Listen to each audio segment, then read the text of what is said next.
So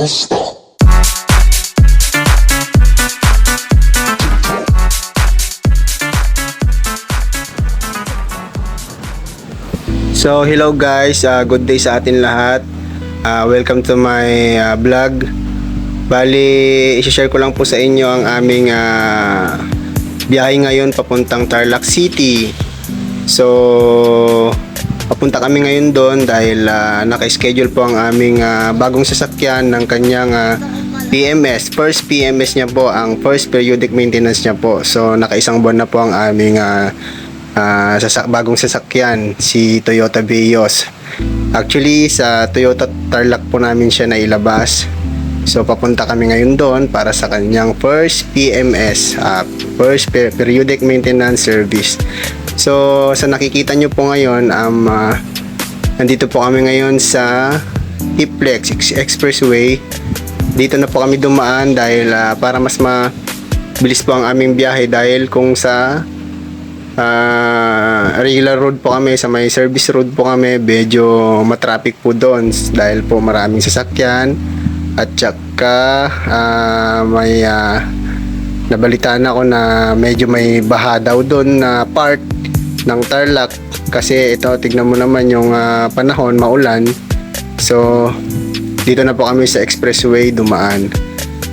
Bali, andito po kami ngayon sa may Petron gas station, stopover para magmerienda tong mga anak ko, dahil request nila, kakain daw sila dahil nagugutom, lalo na tong panganay ko, si Tabachingching. Lagi na lang gutom, oras-oras. So, minto muna kami dito sa may stopover para bumili ng pagkain yan. Ang gusto nila ay fried noodles daw, ang request ng aking misis. So yun po yung on-order namin. Ay mga bata naman, mga fries daw o tsaka siomay. So ako naman, hindi naman po ako nagugutom, kaya sila na lang po yung kakain. Andito po kami ngayon sa may Petron gas station. Yan, medyo makulimlim po yung panahon dahil may bagyo po itong time na to na pumunta kami.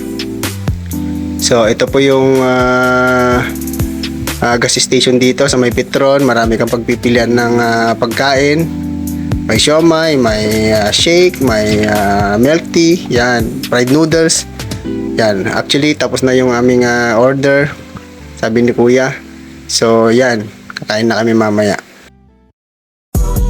Yan po, bali nandito na kami sa Tarlac City sa may Toyota Tarlac, dito po sa may dealership.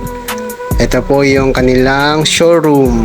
Yan, ang dami pong sasakyan dyan na bago. Yan, maraming pagpipilian, magagandang sasakyan, top of the line. So habang hinihintay po namin matapos yung service ng aming bagong sasakyan, namasyal muna kami, lakad-lakad, tingin-tingin ng mga bagong sasakyan.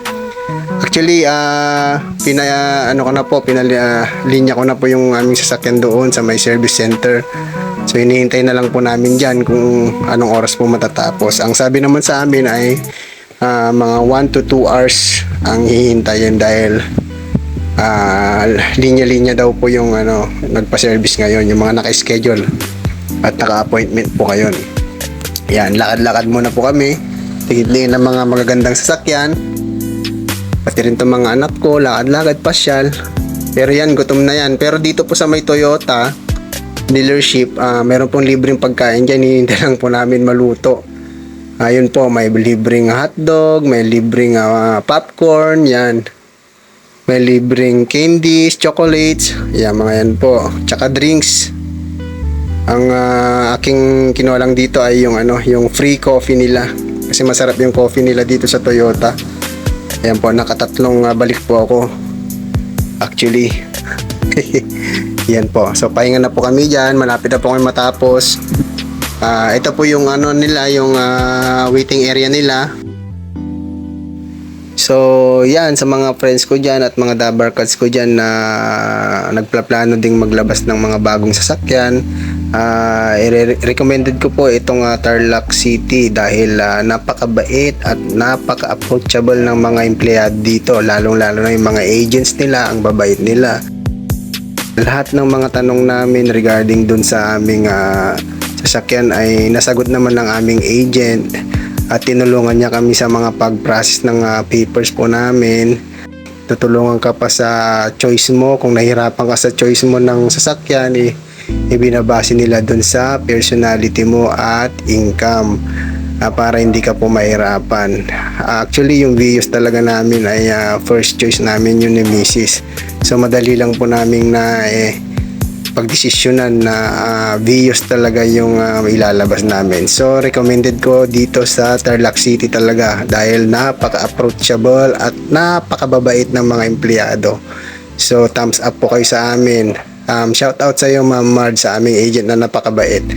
God bless po sa inyo, ma'am. So ayan po, bali naghihintay na lang kami dyan. Nandito kami ngayon sa may waiting area, dito sa may malapit sa service center nila. Ayan, andyan po lahat yung mga naghihintay din na nagpa-service. Ayan po yung konting silip ng aking anak, binidyo niya po doon sa may loob. Ayun po yung sasakyan namin ata, nakataas pa. So sinabihan ko kasi yung anak ko na i-video mo nga anak at silipin mo konti kung kumusta ba ang ating sasakyan, kung malapit na bang matapos. Actually patapos na yan so magdadalawang oras na po kami naghihintay dyan. Inaantok na nga po ako dyan kasi nag-drive pa po ako ng kalayo-layo. Madaling araw kasi kaming nagbiyahe. So hanggang dito na lang po ang aming video. Salamat po sa panunood ng aming munting video sa aming biyahe papunta sa Toyota Tarlac, sa first PMS po ng aming sasakyan. Salamat po and God bless. So bago ko po tapusin ang aming video, mag-iwan lang po ako ng isang katagang family is love and family is forever. God bless po sa atin lahat. Salamat po.